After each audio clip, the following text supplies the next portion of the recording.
So I played Space Marine 2. I know I'm 6 months late, but I had to make this video because I want more of it. This game oozes so much testosterone. Did you know that when a woman and this much testosterone combines, it turns them into a Slaneshi heretic? That's absolutely true. True, so true. Guys, if you want more attention from your wife or girlfriend, make them play this game. You can thank me later. The power fantasy of this game is so on point. Through the weight of the animation and the foley, I feel like such a unit. A lumbering tank that just destroys everything in my path. And let's just face it, it's also a universal human thing to be like. Life sucks, it's cathartic to murderize some Xenos scum. Some people might choose cooking, felting, or gardening to clear their mind, but for me, it's this game. I like that the game doesn't over-explain the lore. No large exposition dumps or cutscenes. No need to explain the backstory. Just get me into the gameplay as soon as possible. It's just dudes needing to survive, and then you start to notice small things like, why am I larger than normal humans? Why do Cadians kneel when I walk past and call me Angel? Why do they keep yelling throne? And next thing you know, I'm Googling everything and anything about Space Marines. Do Space Marines eat, sleep, dream, or basically anything to help me flesh out my fanfiction dedicated to sleep.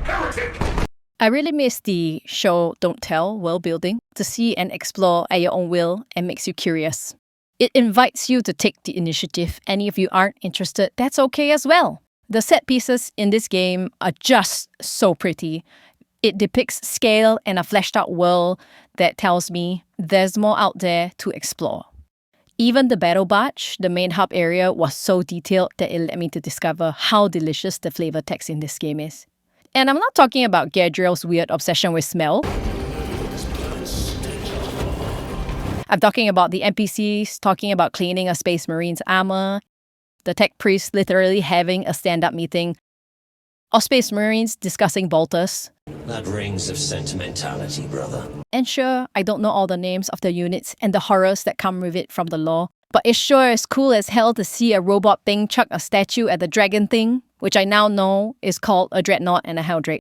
Ultimately, it really does show how much love and attention was put into this game and the amount of detail that went into all of these aspects.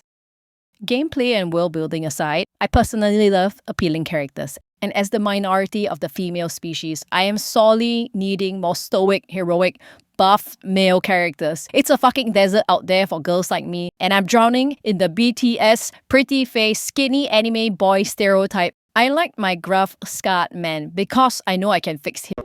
Sorry, I swear I'm not trying to get on a shoe on head video. It's just the imperfections I love. Cause everyone can relate to a flawed, jaded character who lost faith in the system they are in. There's also just enough mystique that made me Google, where else can I find Titus? What books is he in? What other media is he in? Can I get some merch? Then I realized I was hooked. Space Marine 2 did it. Warhammer 40k got me. Now, I'm not rich enough to start playing the tabletop, but I don't mind spending a bit of money to buy a display or two. I'm looking where I can get some toys as well. And Tacticus is trying really hard to make me pay money to get Titus. Then there's a USD $1,400 limited edition Titus statuette from Weta Workshop. If you don't know what Weta Workshop is, they are best known for making props, costumes, and miniatures for The Lord of the Rings. So the quality is world class. Nice. Next, there's the secret level Warhammer 40k episode. The moment Titus rams into the cultists, you know you're in for a good time. The lighting, the art direction, the atmosphere. This short 18-minute episode just sucked me in. I would willingly sacrifice every single high-fidelity AAA slot from Ubisoft, BioWare, and Bethesda to the Emperor, just to get a movie rendered in such loving quality. What I'm trying to say here is that Space Marine 2 Sparta kicked me down the Warhammer 40k rabbit hole so hard. It's like that cartoon in the 80s and 90s that got you so invested in the characters and world that now you own a collection of toys and merch. To me, this is how you do it. You don't need an artificially long game, mechanics that draw out the gameplay, or characters whose identities are just their sexuality. I like the power fantasy and straightforward story with character growth. I miss this. I miss games that used to be like that. The only downside for this game for me is that I own a 7-year-old potato of a PC. The game would struggle sometimes and I would have animation or characters that would just pop in. I would miss out the parry and dodge mechanics even on the lowest setting focused purely on performance. But the game doesn't punish me even if I die on normal mode, so I'm okay with it. I just feel bad for the brothers who have to carry me through the operations.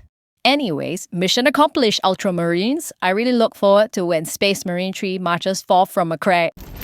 For the Emperor! For the Emperor! And that's the video. If anyone from Saber Interactive sees this, please let me come work for you on Space Marine 3.